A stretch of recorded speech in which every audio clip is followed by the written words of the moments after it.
Demi Allah, saya tidak akan mundur setapapun. Ketika jalanan berubah jadi lautan amarah, asap membumbung, teriakan memecah udara. Protes menggema dari Jakarta hingga Makassar. Tuntutan rakyat, keadilan yang tak sekadar kata.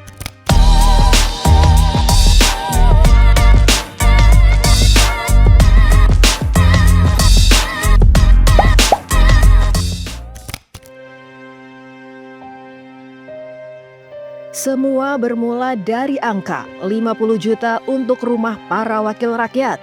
Sementara di sudut kota, seorang ojol pulang tinggal nama. Afan Kurniawan, nyawa yang hilang di jalan demonstrasi yang ricuh. Di tengah guncangan ini, siapa yang berdiri? Siapa yang turun bukan sekadar bicara di mimbar tinggi. Jawabannya, Presiden Prabowo Subianto. Prabowo tidak memilih diam di balik dinding istana. Ia melangkah ke rumah duka Afan, menatap mata orang tua yang kehilangan harapan.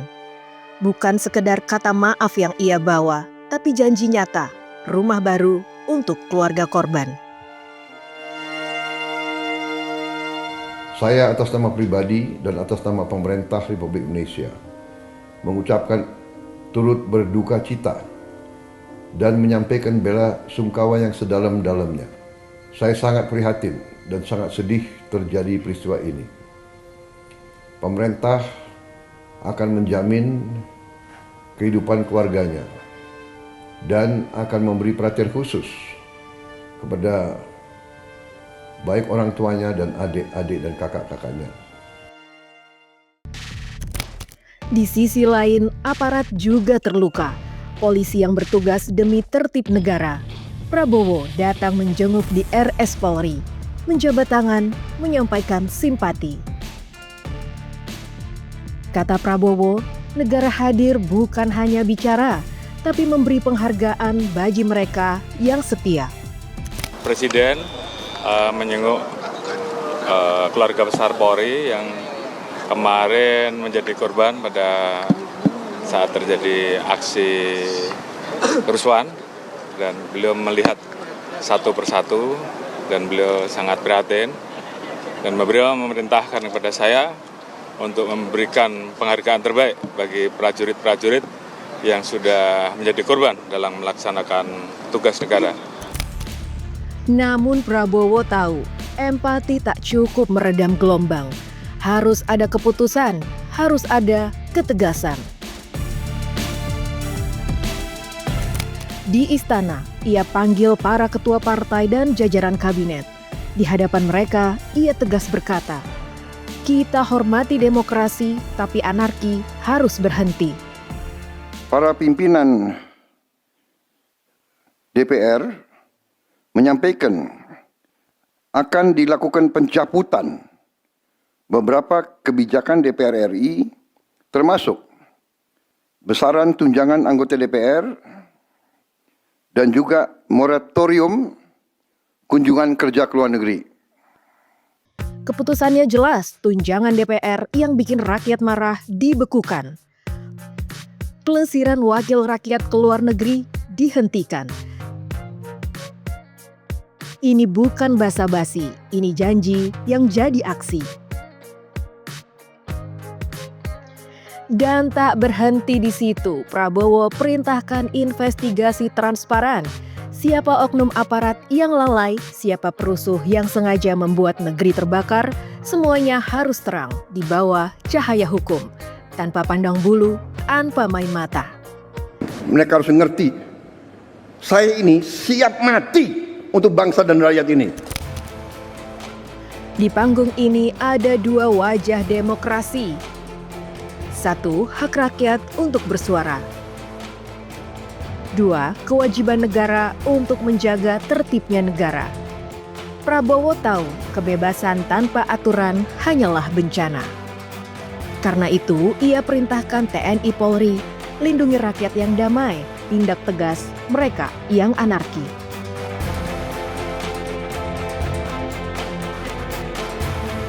Dan yang lebih mengejutkan, Prabowo bicara tentang mafia. Ada dalang di balik kerusuhan. Katanya, mereka ingin negara ini kacau, ingin kita terpecah. Lalu ia bersumpah, saya tidak akan mundur, saya akan hadapi mafia-mafia itu. Ini bukan sekadar ancaman, ini janji yang berharga. Saya tidak ragu membela rakyat. Saya akan hadapi mafia-mafia yang sekuat apapun saya hadapi atas nama rakyat. Saya bertekad memberantas korupsi. Sekuat apapun mereka. Demi Allah, saya tidak akan mundur setapapun. Hari ini, Prabowo berdiri di antara dua jurang.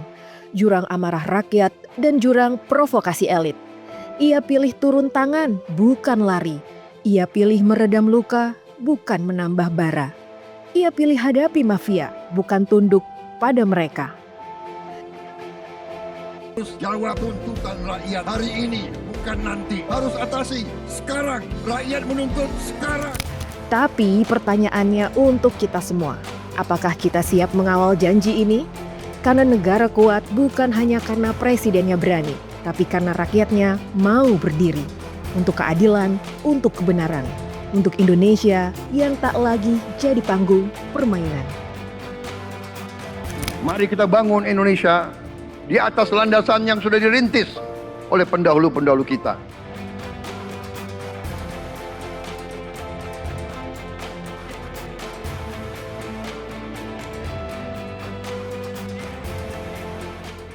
Perjuangan kita merebut kemerdekaan panjang. Dan sekarang perjuangan kita untuk mengisi kemerdekaan, mewujudkan kemerdekaan. Tujuan kemerdekaan adalah suatu negara dan suatu bangsa di mana rakyatnya hidup dalam keadaan yang baik. Di tengah riuh kerusuhan ada langkah tegas melawan kebisuan. Prabowo hadapi mafia, rakyat kawal dengan suara. Klik like, komen, dan share karena perubahan butuh suara dari kita semua. Dan jangan lupa subscribe agar terus kritis supaya kita tetap menjadi bagian dari Bicara Bangsa.